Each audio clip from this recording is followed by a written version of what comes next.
Have you been surprised?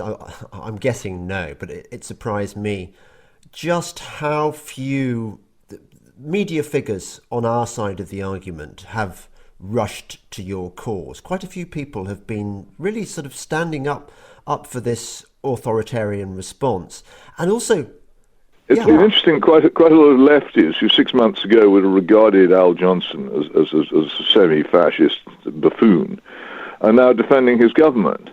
It's really quite interesting how the left have more or less lined up beside him. I could go into the possible reasons for this, but one of which is, of course, that he is, in my view, much more of a man of the left than people realise. But the among journalists, I've not been surprised, but I've been dispirited. yeah. One always hopes that one has certain people who in one's head one thinks of as intelligent and questioning. But actually, there hasn't been all that much questioning. Some of it's been, there've been one or two people who've subtly suggested that they think something's wrong. But I felt very much alone, particularly in Fleet Street newspapers and in mainstream broadcasting, in actually being prepared to say that I think this is a mistake. Yes, you're kind of used to I that. could have done with some allies, but in the end, I've always taken the view that if you have to do it alone, then you have to do it alone, and ultimately you might make it easier for others to follow later. But somebody always has to take the first step in any kind of revolt against conformism. Lots of people are, normally rational people, have been unhinged by this. And I think it's created this climate of anxiety and fear where the journalists who might normally have been robust and ridden to your defence and agreed with me, because I agree with you, have been sort of cowering behind the parapet, unwilling to stick their heads above it. I also think it's hard to break consensus, but it's true. There is a lot of fear. I mean, I had a bizarre incident in an Oxford supermarket yesterday. Yeah. Well, I just bought a packet of smoked trout, and I was peering at it to look at the sell-by date. Yes. And as I was looking down to do so, because we old people, we need to put our glasses on and look down. I looked down. As I looked down, I saw a pair of feet and a pair of shins, a pair of knees, a pair of calves, a pair of thighs, gradually getting closer and closer to me. And then I saw that they were attached to a pair of arms which were making violent swatting gestures, like someone beating away a mosquito. I was standing still during this period, and I looked up, and it was a person in some considerable state of rage. And I'm afraid I did smile.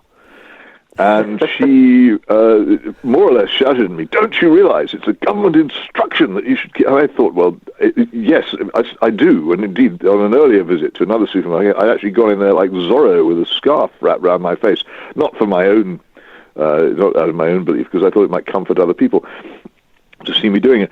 And it was just extraordinary how furious she was.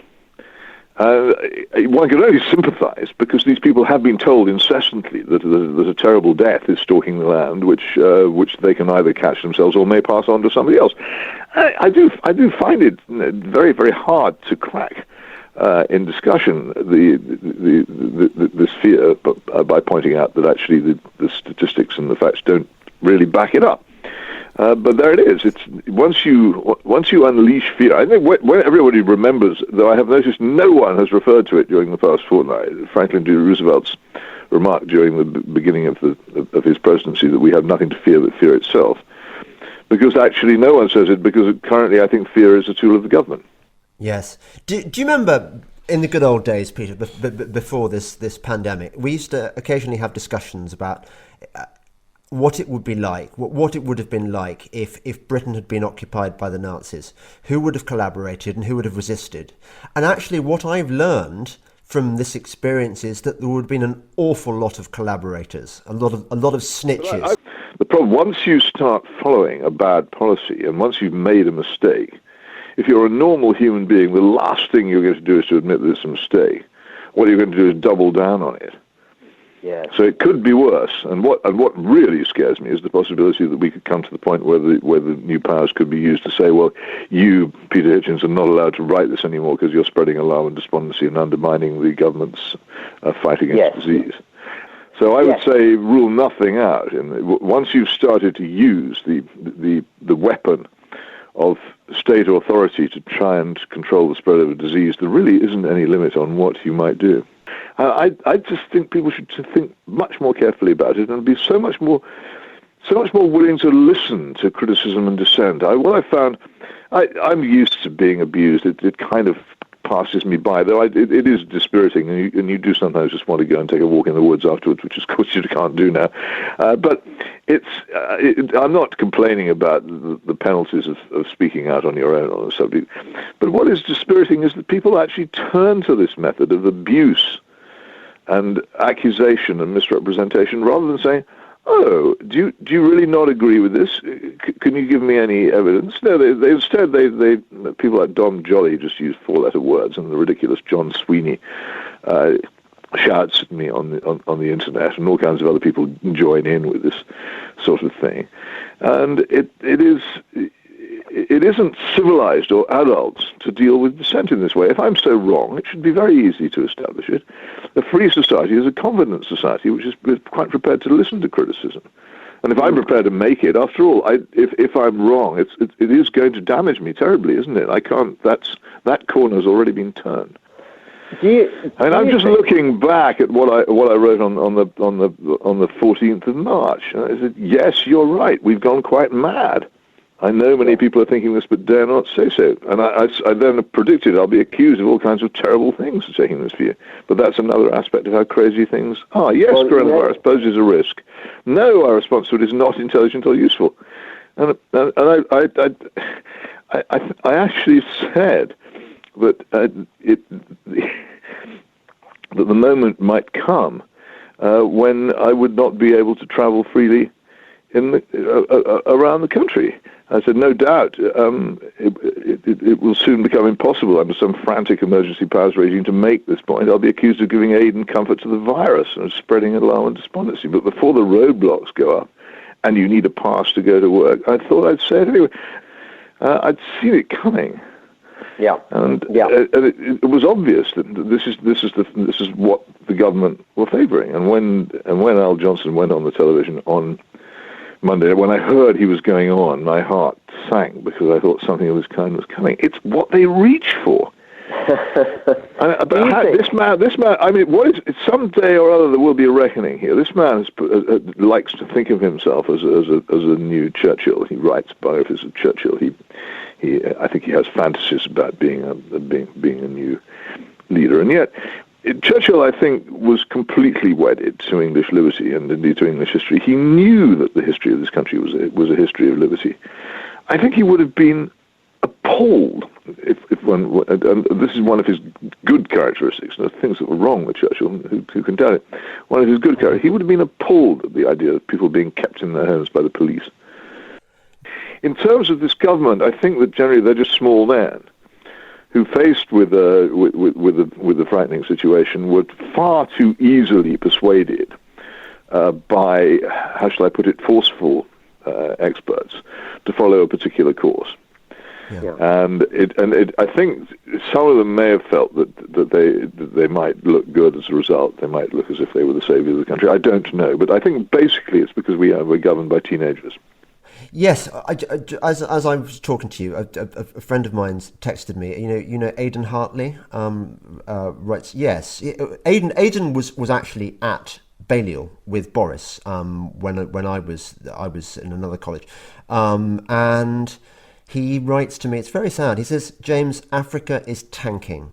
The economy has been destroyed and it will take years for it to recover, if ever. These guys, Boris and our leaders, they can't get away with this in light of the increasing realisation we have all been taken for a ride. I think that so many of the people now who are lambasting people like you and me for our outrageous lack of caringness for the NHS and for people who are going to die of coronavirus, they are completely ignoring the wider economic consequences in the places that normally that their hearts bleed over, like Africa. But suddenly they don't give a toss about Africa. They don't give a toss about all the people that are going to be affected by this and are going to suffer for many years to come. No, there seems to have been a complete failure to consider any other subject than this or any other implication. As I say, it comes as it comes always from a lack of experience, a lack of historical knowledge. And actually, I was thinking the other day of major politicians of our era, and if they had been in charge during this. I suspect, for instance, that if Kenneth Clarke, with whom you and I have many disagreements, had been in charge, he would have very much hesitated to follow this advice. I think Willie Whitelaw likely would have rejected it, and Hailsham as well. And I would have thought Robin Cook would have been pretty unwilling to swallow it, and a number of other senior Labour figures one can think of. It's the people who we now have in senior levels in government are people who are far less experienced and knowledgeable than I am. And this must alarm people, surely. What I'm really worried about is that when it's over, people will believe the government's claims that they fixed it by locking us down. Well, I think we shall make sure they don't get away with that. Well, we try, but I mean, as I said over the Syrian business, what has struck me over the whole Duma chemical weapons allegations and what's happened over my discoveries there is that what the governments of the West learned from the Iraq War was not that going to war in Middle Eastern countries was stupid and dangerous, but that the next time it happened, if there were any doubts about the WMD or whatever the pretext was, then they would make damn sure that those doubts were never publicized. Yes. If the Iraq War happened now, most of the media would not touch the fact that the WMD were never found. It would be a fringe piece of knowledge. That's how bad it is. Because once the modern left came to power in most of the Western world, which it did, the old spirit of oppositional journalism, which used to be one of the best things about the left-wing press, went, and they became effectively a state press. And alas, a lot of the conservative press have also been penetrated by sort of neoconservative stuff, which again makes them much, much less critical than they should be of these adventures, and indeed of government in general. And I think this is one of those moments when the fact that I'm a former Marxist is really, really important. And I'm a genuine survivor of the 1960s. I remember, and I can't help remembering the Pentagon Papers and things such as that. And there was only one lesson to be drawn from the Pentagon Papers and Watergate, and that was do not trust government. Ultimately, this is a friendship breaker for me. If people really think that a government which can order us all to stay in our homes and put the police on the streets to enforce this isn't one which has moved way beyond the proper powers of the government in a free society, then I'm afraid they're lost to me. I can't. I still consider them human. I'll still be civil to them, but I can't. Yeah. They can't be my friends. Yes. I suspect we may lose a few more yet. But there we are. It's terrible. I said goodbye forever to somebody this morning. I just thought, I can't. This is someone I liked, but I thought if we ever meet again, I mean, never glad, confident morning again. There would be doubt, hesitation, and pain, as Robert Browning said in that wonderful poem, "The Lost Leader," which I used to know a lot better than I do now. But it's true. It's just you can't do it because it's so profound for me.